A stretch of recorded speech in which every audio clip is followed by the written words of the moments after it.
Many people simply boil or stir-fry cauliflower as usual, but by adding a few eggs, you can transform this simple ingredient into a surprisingly tender, fragrant, and delicious dish.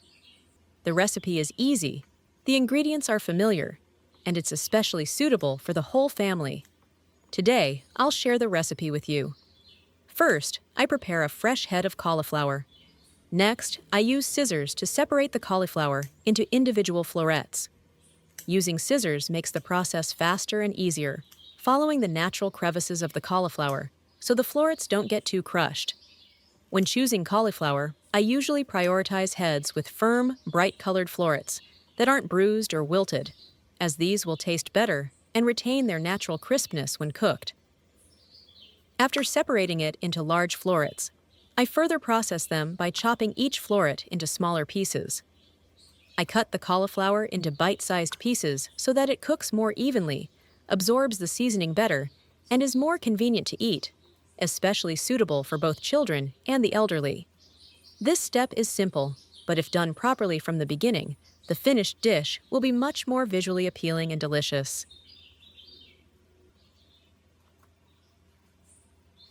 Next, after chopping the cauliflower, I put it all into a large bowl to begin a more thorough cleaning. Because cauliflower has many small crevices and a thick floret, dirt or impurities can sometimes get stuck deep inside, so I usually do this step a little more carefully. Then, I add about 1 teaspoon of salt and 1 teaspoon of baking soda. This is a very useful little trick for cleaning vegetables with many crevices, like cauliflower. Salt helps clean the surface, while baking soda helps remove dirt and small particles stuck inside the crevices. Next, I pour in enough water to completely submerge the cauliflower, then gently stir with my hand to dissolve the salt and baking soda completely in the water. I also stir the cauliflower so that all parts are soaked in this mixture. Then I let the cauliflower soak for about 5 to 7 minutes. This amount of time is enough to thoroughly clean the dirt inside while still preserving the freshness of the vegetable. After soaking, I rinsed the cauliflower thoroughly with clean water to remove all remaining salt and baking soda. Then, I drained it and placed it in a colander to dry. Now, let's blanch the cauliflower before cooking. First, put a pot of water on the stove and bring it to a boil. Once the water is hot enough, add a little olive oil. Just a small amount is enough. This trick helps the cauliflower retain its vibrant green color after blanching and makes the dish look more appealing. Then, add all the cauliflower to the pot. Since the cauliflower has already been cut into bite-sized pieces, it will cook quite quickly. Blanch it for only about 1 to 2 minutes, not too long, because if it's overcooked, the cauliflower will become mushy and lose its natural flavor. When the cauliflower is tender enough, quickly remove it and immediately put it into a bowl of cold water. This method interrupts the cooking process, preventing the cauliflower from overcooking due to residual heat, while also helping the vegetable retain its freshness, beautiful color, and delicious texture for further cooking. Next, I'll prepare some additional vegetables to cook alongside the dish, adding color, richer flavor, and preventing it from being monotonous. First, the bell pepper. I only used about 1/4 of a bell pepper, which was just enough to add color and a naturally sweet flavor to the dish. After washing, I sliced the bell pepper into thin strips, about 2 to 3 centimeters long, so they would cook easily and mix well with the other ingredients.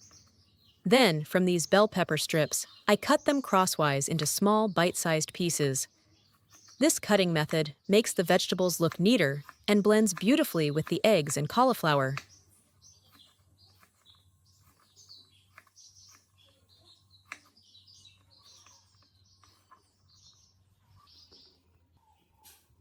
Next, the green onions. I picked out any old or unnecessary leaves, then washed them again with clean water to ensure hygiene. Once the green onions were clean, I chopped them finely and set them aside on a plate.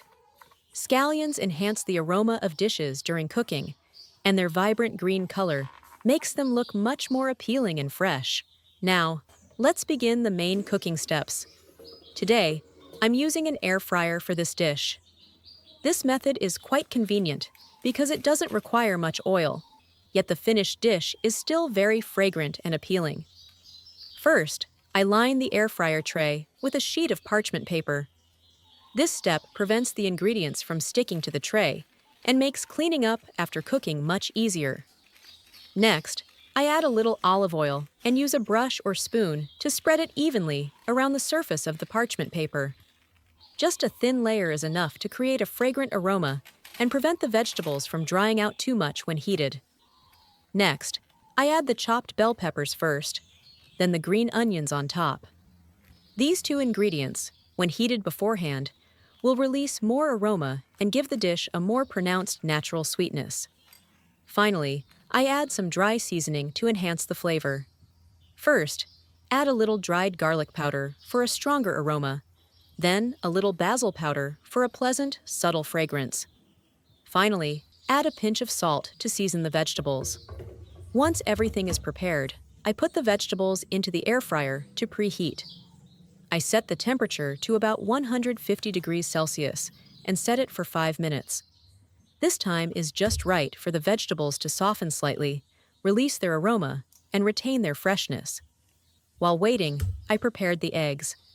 I cracked 3 eggs into a bowl.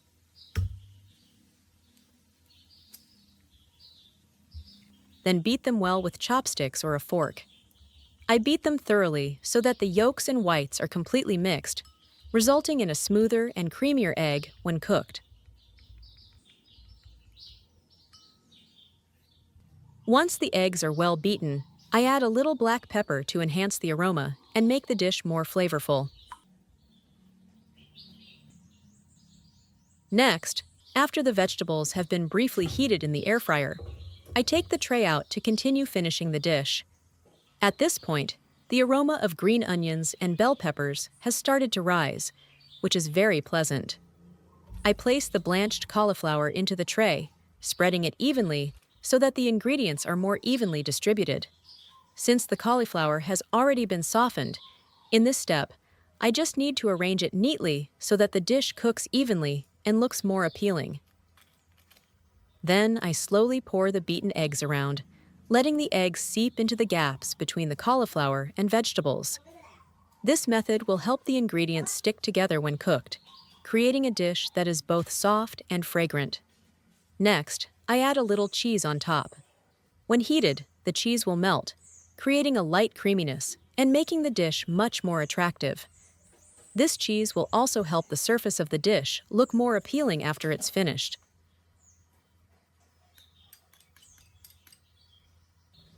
Once everything was ready, I put the tray back into the air fryer and baked it at 150 degrees Celsius for about 10 minutes. During this time, the eggs would slowly cook, the cheese would melt, and the ingredients would blend together. When the time was up, I took the dish out.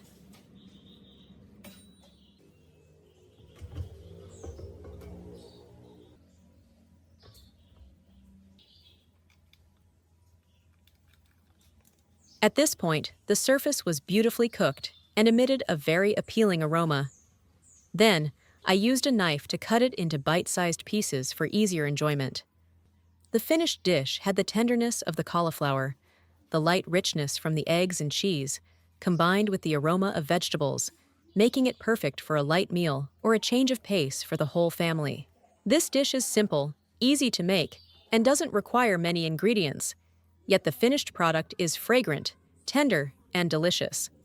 It's perfect for breakfast, a light snack, or as a change of pace for the whole family. If you have cauliflower and eggs on hand, give this recipe a try. Thank you for watching, and see you in our next simple yet delicious recipes.